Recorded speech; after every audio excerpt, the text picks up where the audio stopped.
This universe is not just a stage. Every moment, every encounter, every emotion follows a law. We live within that flow, and now we begin to uncover its truth together. Welcome to the law of the universe, where your consciousness begins to awaken. Understanding the law of predestined and acquired relationships. Human relationships can broadly be categorized into two types: predestined, innate, and acquired, chosen relationships. A clear understanding of this principle is essential for living a balanced, fulfilling life. 1. Predestined relationships. Bonds formed through past karma. Predestined relationships are not confined to this present life. They are the result of karma accumulated through previous lifetimes. The people we meet, especially those within our family, are often connected to us by strong karmic ties formed in the past. Family relations, such as those between parents and children, are examples of these deeply rooted karmic bonds. In fact, from a metaphysical perspective, these ties are often referred to as debt bonds. However, this concept should not be viewed negatively. Rather, it means that our deepest responsibilities and opportunities for growth lie within these relationships. The strongest karmic bond is said to exist between parent and child, as they are connected not only by spirit, but also by flesh and blood. The law of the universe dictates that parents must first repay their karmic debts, followed by their children. This sequence is absolute and non-negotiable. 2. Family conflicts and emotional realities. When conflicts arise within the family, such as with a difficult child, people often refer to them as a lifelong enemy. This isn't just a figure of speech. It reflects the unresolved karmic entanglements of past lives. Yet if this karmic debt is consciously resolved and repaid, these enemies can transform into the greatest sources of love and connection. The problem is, most people are unaware of how to repay these karmic debts. They do not know how to properly guide or correct their children, siblings, or spouses. Many mistakenly believe that unconditional forgiveness is the solution. But true help lies in correcting what is wrong, not in ignoring or excusing it. To guide a family member properly is to care for them. When we fail to do so, we allow their habits to worsen over time, which can lead to greater problems within the family and, eventually, in society. 3. Acquired relationships. Responsibility through choice.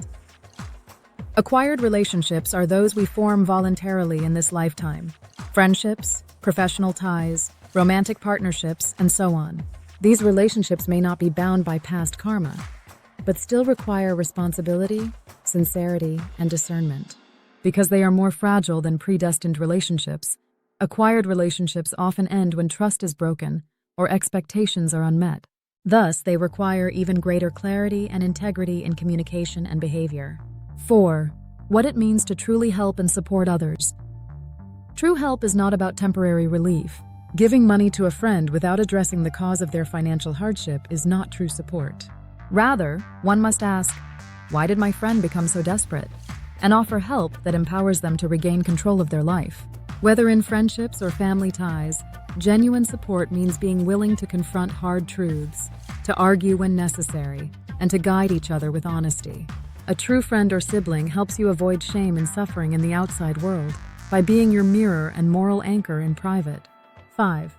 The broader social implication of family dynamics. Many societal problems today stem from misunderstanding the laws of human relationships. In modern families, excessive leniency or blind tolerance often results in misbehavior going unchecked. When such individuals enter society without learning accountability, the consequences multiply, ultimately affecting everyone. If we had taught the fundamental principles of these relationships early on, how to repay karmic debts, how to guide one another through struggle, many of today's social dysfunctions could have been avoided. In conclusion, both predestined and acquired relationships are not merely circumstantial. They are systems through which we grow, mature, and evolve. When we learn to understand and fulfill the true purpose of these relationships, we create a life of harmony, purpose, and mutual empowerment. This understanding is not only essential for personal well-being, but also for the health of families and society at large. A simplified and easy-to-understand English summary of Master CHEON Gong's teaching on the law of relationships, Inyon. Why some people feel like enemies. The hidden law of relationships. In life, not all relationships are by choice. Some are predestined, karmic ties formed over lifetimes. These include parents, children, and siblings. These relationships often feel the most intense, even painful, because they are tied to deep karmic debts. But this isn't a curse. It's an opportunity to grow. When you feel like your child is your enemy, or your sibling causes deep stress, understand that this is part of the spiritual contract you made to help each other evolve. True help isn't just forgiving everything or giving endlessly. It's guiding one another with honesty, logic, and even tough love, so both of you can become better human beings. And remember, a real friend or family member doesn't just comfort you. They help you see the truth and change. The Law of Relationships, a simple guide to master CHEON Gong's teachings. In life, there are two kinds of relationships. 1. Predestined relationships and 2. Acquired, chosen relationships. Understanding these two types is essential for living rightly. 1. What are predestined relationships? 1. These are relationships formed through past lives. For example, the bond between parents and children or between siblings is the result of karmic ties from previous lives. And these are also called karmic debt relationships. It doesn't mean they are bad. It means you were brought together to help each other grow. In these bonds, parents must repay their debt first, then children repay theirs. This is a universal law. 2. Why do we fight within families? When children cause stress, people often say, "You're like my enemy." This is not just a joke. It reflects deep karmic connections. But once you repay the karmic debt, those enemies can become the people you love most. Real love isn't about endless forgiveness. True support means pointing out what's wrong and helping them fix it, even if it's uncomfortable. 3. What are acquired relationships? These are relationships we choose in this life. Friends, spouses, co-workers, etc. They are not based on past karma, but they require care, trust, and responsibility. Unlike predestined ties, these relationships can break easily if trust is lost. 4. What does it mean to truly help someone? Help is not just giving money or comfort. If a friend needs money, don't just give it. Ask why they're in trouble. A true friend asks, "What happened? How did you get into this situation? How can we solve this together?"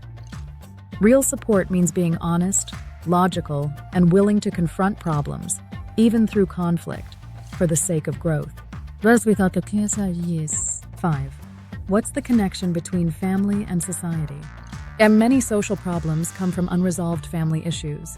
And when we are too soft on family and avoid correcting wrong behavior, those problems eventually show up in society. Proper family guidance is the foundation of a healthy society. In summary, predestined relationships give us the chance to grow through close, lifelong connections. Even if we argue, we're meant to face and help each other. Acquired relationships are fragile but powerful when built on honesty and purpose. And a true friend or family member doesn't just comfort you. They help you face reality, grow stronger, and live rightly. Understanding these principles and putting them into practice will help create healthier families and a better society for all. The enemy who came back. It was a quiet spring afternoon at a small nursing home on the outskirts of Seoul. An elderly man sat by the window in silence, watching cherry blossoms fall outside. His name was Young Se-jin, 73 years old. He had once been a high school teacher, and after retirement, he lived alone. He told everyone he had no family, or rather he had cut them off. That day, a young man arrived at the nursing home. He hesitated, standing awkwardly before asking the nurse, "Is Young Se-jin here?" "I believe he's my father." The nurse looked surprised. "Yes, he is, but you're the first family to visit him." The man nodded slowly. "It's been 20 years. I couldn't forgive him until now." Jin had never spoken of a son. The only clue was an old photo on his wall, a smiling woman and a small boy. Every now and then he would whisper to the photo, "I'm sorry, I was human too." That night, the young man, his name was Young-woo, stood at his father's door. "Father." Se-jin slowly turned his head. His eyes widened. "You, Jung-woo?" Jung-woo said nothing. Instead, he looked at the photo on the wall. Why did you leave? Why didn't you say anything? Sejin was silent. Mom used to say, your father chose his pride over his family. Back then, I didn't understand. I just felt abandoned. Even now, do you regret it? Sejin looked down. I do, but at the time, I believed I was choosing what was right. Your mother lied to me, and I couldn't accept it. I never wanted the divorce. And I knew you'd grow up thinking I was the enemy. Jungwoo nodded. As I got older, I began to see that Mom wasn't perfect either. Still, if you had come for me even once, maybe I wouldn't have grown up so bitter, Sejin sighed. I was a coward, that's the truth. They sat in silence. Then Jungwoo spoke again. I barely remember you. You weren't there. But lately, that absence has been bothering me. Like something's unfinished. Sejin looked out the window. Cherry blossoms were falling like soft snow. Maybe that's what they call a karmic bond, a predestined connection. After that, Jungwoo began visiting more often. They shared tea, short conversations. Awkward smiles turned into knowing glances. What do you do these days? Sejin once asked. I'm a writer. I write stories about family. Sejin chuckled. Why write about such painful things? To forgive and to tell the truth. One day, Jungwoo handed his father a thick manuscript. This is about you, about the man I once hated, but who, in the end, helped me grow. Sejin's hands trembled as he flipped through the pages. His eyes paused on one paragraph. We called each other enemies, but he made me who I am. We fought, we bled, we walked away, but we never really let go. That's what family means. Tears welled in Sejin's eyes as he smiled. Thank you, my son. For the first time, I can forgive myself. Sen. That night on the drive home, Jungwoo spoke softly to himself. A true family member is the one who doesn't leave after the fight. Even if the bond feels like a burden, if it helps you become a better person. That's not a curse, that's a blessing. Outside, the rain had begun to fall. Soft, almost silent, as if the world was at peace again. Because inside someone's heart, a long war had just ended. Have you ever felt like your closest relationships were the hardest? Share your thoughts or experiences in the comments. You're not alone.